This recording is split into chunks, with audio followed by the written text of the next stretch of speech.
지난달 29일 경기도 과천의 한 방음터널에서 불이 나 46명의 사상자가 발생했습니다.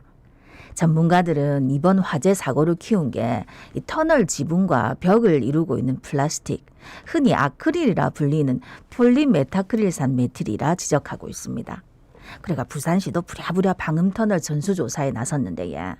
부산 지역에는 방음터널이 6개가 있다는데 화재 위험으로부터 안전한지 알아보겠습니다. 예, 정치근 동의대 소방방재행정학과 교수 전화 연결돼 있습니다. 교수님 안녕하십니까? 안녕하십니까? 네, 안녕하십니까? 예, 그 방음터널 화재, 그 차량에서 발생한 불이 이제 방음터널 옮겨 붙은 게 이제 원인으로 지목되고 있는데 이 터널이 보통 이제 아크릴이라고 부르는 폴리메탈 크린산 메틸 (PMMA) 요 재질로 만들어졌다고 들었습니다.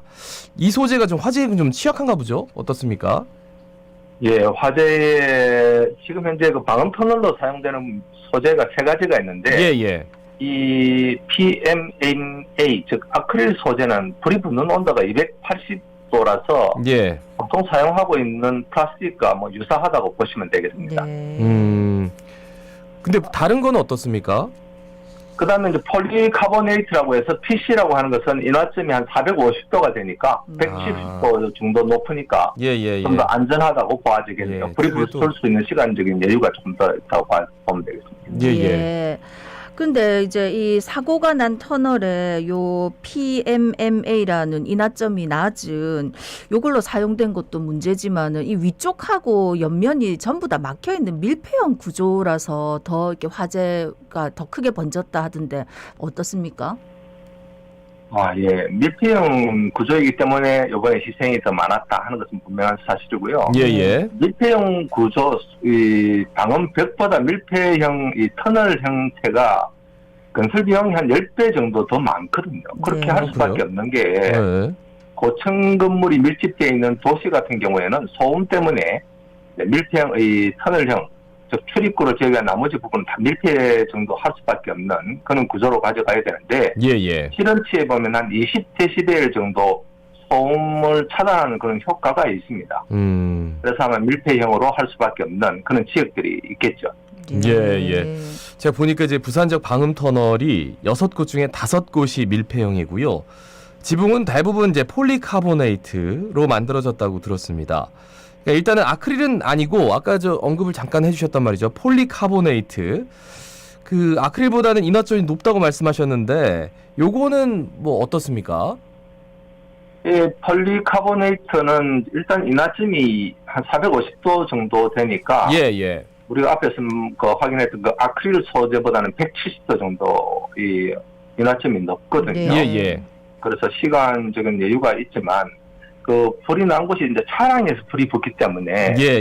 280도나 480도까지 시간적인 차이는 조금 있겠지만 쉽게 또 불이 붙을 수밖에 없고 예. 이 아크릴 소재나 이 폴리카보네이트가 동일하게 열 가소성이라고 해서 불이 붙으면 이렇게 흘러내리는 예. 또 확대가 쉽게 될 수밖에 없는 그런 소재입니다. 예. 그리고 여기에서는 굉장히 아크릴 소재나 이 폴리카보네이트나 동일하게 맹독성인 염화수소라든지 시아나수소라든지 아크릴 등이 아크로레인이라고 하는 이런 아주 치명적인 독가스가 나쁜 재질들이 섞여 있기 때문에 예. 그야말로 우리 인체에 치명적이라고밖에 할 수가 없고요. 발열량 또한 목재에 비해서는 한 2.3배 정도 높기 때문에 굉장히 화재가 쉽게 확대가 될 수밖에 없는 소재다. 이렇게 판단할 수 있겠습니다. 예. 그러면 이 부산 지역에 요 밀폐형으로 요 성분으로 만들어진 터널이 어디 있습니까? 지금 현재 일단 완전히 우리가 출입구만 개방되어 있는 곳을 반밀폐형이라고 하는데, 예. 방음 터널은 6개가 있지만, 반밀폐형은 현재 5개가 있습니다. 예. 제가 하면 영도 고가 같은 경우에, 예. 그다음에 동서 고가도로, 예. 가야도 고가도로, 예. 그다음에 부산 울산 고속 도로 같은 도로하고 마지막에 이제 화면 고가도로가 예. 되겠습니다. 그러니까 이제 대부분 이제 폴리카보네이트다 요 말씀인데 예. 그러면 폴리카보네이트도 말씀을 들으면 이게 그 방음 터널 소재로 적합하지 않은 소재다라는 말씀으로 들리네요. 맞습니까? 지금 뭐 물론 그 우리가 말하는 그 철망에 들어있는 그 망인 유리로 하면 가장 좋지만 예. 결과적으로는 이제 비용 문제인데요. 예. 지금 현재 제가 조금 전에 이야기했습니다만 세 가지의 소재 중에서 비용이라든지 뭐 또 화재로 인화성점 등을 고려해 보면 현재로서는 아마 뭐 폴리카보네이트가 아마 선택할 수밖에 없는 그런 상황이 되겠습니다. 네, 사실 뭐 우리가 이런 사고가 발생할 때마다 이런 걸 비용이라고 생각을 해야 되냐, 안전이 제일 중요한 거 아니냐라고 하는데 이 방음 터널에 대한 방제 기준은 어떻습니까? 없습니까? 2016년 전에는 이 방음 터널이라는 개념 자체가 없었습니다. 예. 2016년도 이후에 이제 방음 시설이라고 하는 용어가 사용되기 시작했고요. 그래서 이제 방음 터널에 대한 이런 기본적인 방제 시설들 이런 것들이 요구됐는데 사실은 2016년 이전에 지어진 것 같은 경우에는 사실은 조금 이렇게 뭐 방제 시설이 갖추어져 있지 않다 이렇게 봐야 되겠습니다. 그리고 우리 도로 터널 화재 안전 기준이라고 하는 그 화재 안전 기준이 있는데 이게 이제 도로 터널에는 보면은 지붕이 있는 지하 구조물 이렇게 규정이 되어 있거든요. 도로 터널에는 방음 터널은 다 고가도로 위에나 지상에 있는 게 방음 터널인데 그렇죠. 그래서 이 화재 안전 규정이 제대로 최근까지 적용되지 않았다고 봐야 되고요. 최근에 이제 22년도 12월 1일에 새롭게 화재 안전 기술 기준이라는 게 이제 정해지면서 이 방음 터널이 이제 도로 터널에 포함이 되고 거기에 따라서 뭐 물분무 시설이라든지 소화기라든지 이런 또는 경보시설 이런 것들이 이제 관련 규정에 따라 갖추도록 이렇게 좀 넓게 이렇게 좀 규정들이 정해졌다 이렇게 볼 수 있습니다. 그러니까 뭐 만들어진 게 한 달? 한 달 좀 넘었네요, 그죠? 한 달, 좀 넘는. 그러니까 그 전에는 화재 안전 기준에도 이 도로 터널로 들어가질 않아가지고, 그죠? 제대로 된 방제 시설 이런 것들을 아예 생각조차 못하고 이제 좀 생각 좀 해보려고 하는데 사고 났고, 야 이게 참 큰일입니다. 그 부산시와 국토부 방음 터널에 대한 안전 점검을 실시하고 필요에 따라서 보강하겠다 이런 입장인데 일단 불이 난 아크릴 소재 방음 터널 전면 교체하고 부분적으로 내화성 도료나 방화 보드로 보강할 계획이다라고 하던데 이거 어떤 대책을 마련할 수 있을까요? 뭐 전면 교체한다 이런 것들은 시간이 일단 오래 걸리고 도로를 통제해야 되기 때문에 굉장히 부수적인 문제점들이 많이 있을 겁니다. 비용적인 면도 있을 거고요.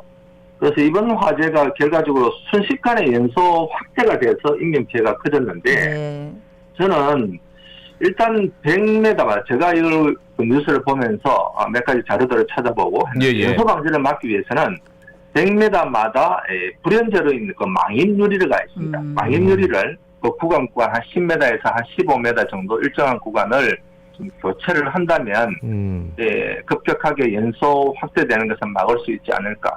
근데 유리와 그 아크릴 소재와의 차이점은 무게거든요. 그래서 구조물이 이 무게를 견딜 수 있느냐 없느냐인데 한 10에서 한 15m 정도 일정한 구간만 이렇게 한다면 구조물에도 크게 부담을 주지 않을 걸로 저도 그렇게 생각이 됩니다.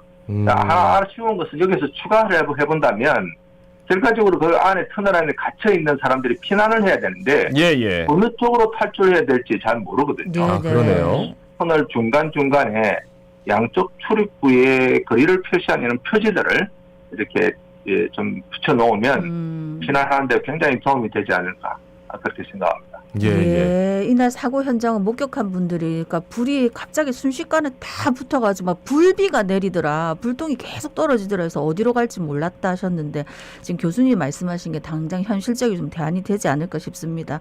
그러면 운전자들이 만약에 도로를 달리다가 이런 사고를 당했다 그럼 어떻게 대피하는 게 좋을까요? 이번 터널 그 화재에도 어떤 신문에 따라서 조금 다르긴 한데 뉴스에 보면은 그 희생자들이 대부분 차에 있었다라고 지금 표현을 하잖아요. 그래서 아예 피난 행동을 제대로 못했다는 것을 우리가 알 수가 있는데요. 특히 이런 방음 터널 지상에 노출되어 있는 것들은 바람의 영향을 쉽게 받고요. 예예. 천장 제트 흐름이라는 것이 이제 화재가 나면 형성이 되는데 빠른 속도로 한쪽으로 흐르거든요. 네. 그래서 확산 속도가 굉장히 빠를 뿐만 아니라 이 맹독성 가스임을 우리가 알고요.